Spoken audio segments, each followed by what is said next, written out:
Vriende, is 'n voorreg om vanmôre weer saam met u te kan wees en ons is dankbaar dat ons vanmôre by Spreuke die 13de hoofstuk kan stilstaan. Die gebed van my hart is dat die Here vir ons ryklik sal saam seën, dat die waarheid van sy woord tot ons harte sal spreek en dat ons vanmôre ook sal hoor wat die Here deur sy Heilige Gees vanuit sy woord aan ons wil kom meedeel.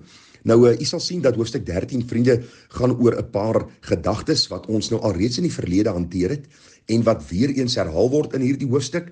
En ons gaan vanmôre net so vlugtig deur hierdie hoofstuk werk. Ons gaan nie alles vanmôre hanteer nie, maar hier en daar dinge vir u uitwys. En dis noodsaaklik dat ons sal sien wat die Here vir ons wil kom leer. U sal sien dat die Here sterk klem lê op sekere dinge. En ons moet vanmôre ook sien waarom en dit ter harte neem.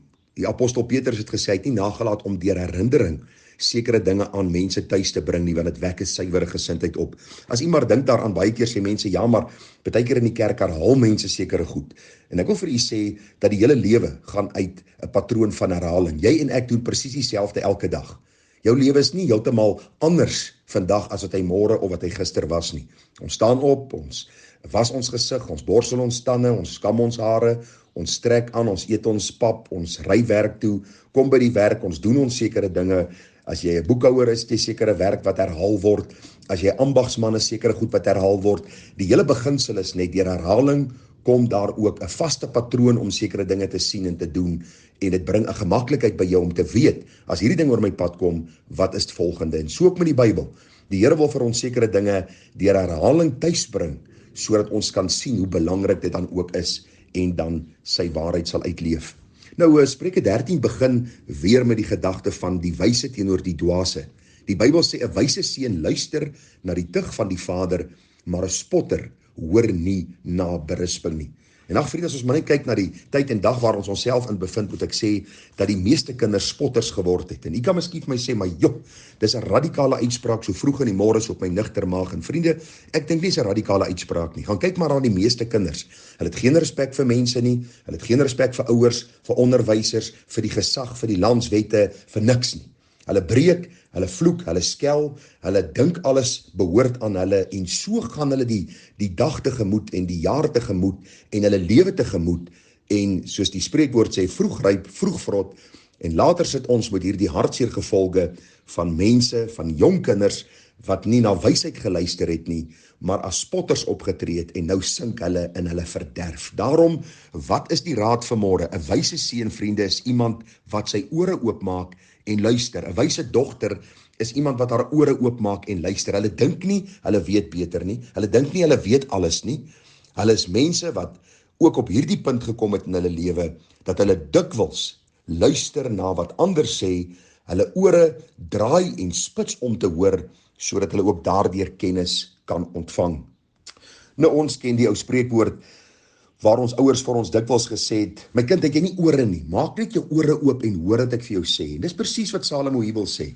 As jy vanmôre jonk is, as jy vanmôre middeljarig of ouerig is, wil ek jou vra, dat jy jou ore sal oopmaak vir God se woord, nie vir my stem nie. Vriende, ek het eintlik niks om vir u te sê nie. Wat ek vir u oordra is wat God kommunikeer uit sy woord en hy gebruik my maar as eenvoudige knegg. En hy sê vir my en vir jou, dat ons moet luister na die tug van die Vader, dat ons moet luister na wat God se woord vir ons sê, na wat ons ouers vir ons sê, na wat ander mense vir ons sê, sodat ons reg kan lewe volgens dit wat God in sy woord vir ons opgeteken het. Die oomblik wanneer ek as 'n spotter optree en dink ek weet alles en elke bietjie raad wegskuif van my af, sê die Bybel, ek grawe my eie gat, my ondergang is naby en 'n lewe van hartseer lê vir my voor. Vers 2 sê, van die vrug van iemand se mond eet hy die goeie, maar die begeerte van die ontroues is 'n daad van geweld. Nou, hierdie vers beteken eenvoudig, vriende, dat die regverdige se woorde help mense. Die kind van die Here het ten doel om mense in die regte rigting te stuur. Hulle gee woorde van hoop, hulle gee woorde van bemoediging. Die ontroues aan die ander kant, vriende, gee nie om wat hulle sê, vir wie hulle dit sê nie. Hulle gee nie om of hulle woorde seermaak, of hulle woorde wond of vernietig nie, dit pla hulle nie. Hulle praat maar net goedsmoeds en hulle gaan aan en hulle doen wat hulle wil en hulle gee nie regtig om wat die gevolg daarvan gaan wees nie. Daarom wil ek vir u sê, dit is belangrik dat ons sal sien, van die vrug van iemand se mond eet hy die goeie. En soos ek ander laaf met my woorde, en soos ek ander bemoedig met my woorde, so sal hulle ook weer deur hulle lewe my bemoedig, en sal hulle ook my versterk. Maar die begeerte van die ontroues, vriende, is altyd om hulle sin te kry, hulle sê te sê, al maak dit ander seer. Daarom moet u en ek versigtig wees hoe ons praat, wat ons sê, vir wie ons wat sê, sodat ons dan ook nie oor onsself hierdie skuld bring, waar ons dinge sê, wat later vir ons tot ondergang gaan strek nie. Vers 3 sê, wie sy mond bewaak, bewaar sy lewe, wie sy lippe wyd oopmaak, vir hom is daar ondergang. Kan jy sien, die eerste 3 verse gaan deur oor die tong, oor die mond, oor woorde, want woorde is belangrik, want woorde is waarmee ons kommunikeer. Die Bybel sê wie sy mond bewaak, baie interessant hoe Salomo dit beskryf. 'n persenier, vriende, het 'n bewaarder wat hom oppas, dat hy nie net kan maak en doen en gaan waar hy wil nie. So sê die Bybel moet ons ook eindig, vir ons iemand kry om ons mond te bewaak, en wie anderste kan ons vra as die getroue werking van die Heilige Gees.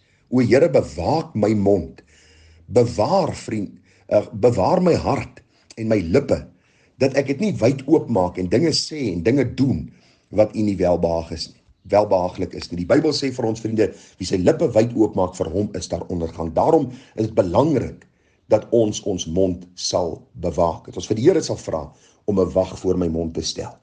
Die Bybel sê in vers 4, die siel van die luiaard begeer, en daar is niks nie, maar die siel van die vlytiges word versadig. Nou, ons het daar reeds daaroor gepraat in die vorige hoofstuk, in die 6de hoofstuk van Spreuke, en ek het vir u gesê dat die Bybel is baie duidelik daaroor, dat God wil nie hê ons moet lui wees nie.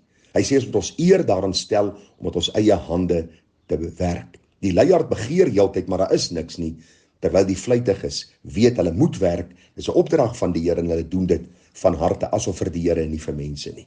Die regverdige haat leentaal, maar die goddelose maak gehaat en handel skandelik. Nou, waarom haat die regverdige leentaal, vriende? Eenvoudig omdat 'n regverdige kind van die lig is. Die Bybel sê vir ons dat as kinders van die lig wil ons in die lig wandel, en daarom haat ons die dinge wat God haat, en God haat leuns. U onthou die boodskap wat ek vir u gebring het, daar uit die 22ste vers van Spreuke 12, valse lippe is vir die Here 'n gruwel, maar hy het 'n welbehae in die wat getrou handel.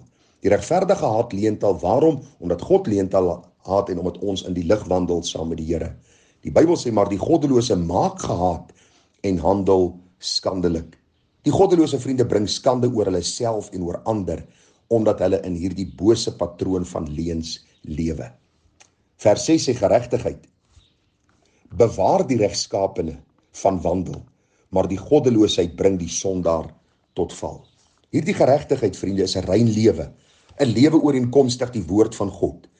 Dis 'n lewe wat my sal help om so te lewe, dat ek nie net God sal verheerlik nie, maar ook die Here aan ander sal wys deur my lewe, en deur my wandel, en deur my optrede. Die goddelose bring die sondaar tot 'n val. En wat hierdie vers vir ons eenvoudig verder wil sê, is dat mense dink dat goddeloosheid is lonend, om boos op te tree is lonend. Ek gaan 'n voordeel daaruit kry, en later is dit soos 'n adder wat my byt, en die gif is besig om my hele lewe te deurweek, en my hele lewe te beïnvloed, soveel sodat my lewe later in ellende, en in hierdie hartseer patroon verval, en ondergang is naby, skande en vernietiging. Daarom is die Bybel eenvoudig. 'n Wyse seun luister, 'n mens moet versigtig wees wat jy sê, jy moet jou mond bewaak, jy moenie lui wees nie, jy moet die leentaal haat, en jy moet die geregtigheid lief hê. Want u sien, geregtigheid sal ons help om te lewe om God te verheerlik. Mag die Here ons seën en wysheid gee, dat ons so kan lewe om hom te verheerlik. Baie seën, baie sterkte vir u. Ons sal maandag as die Here ons paar aangaan, daar vanaf vers 7 van Spreuke die 13de hoofstuk. Seën vir u, mooi naweek tada.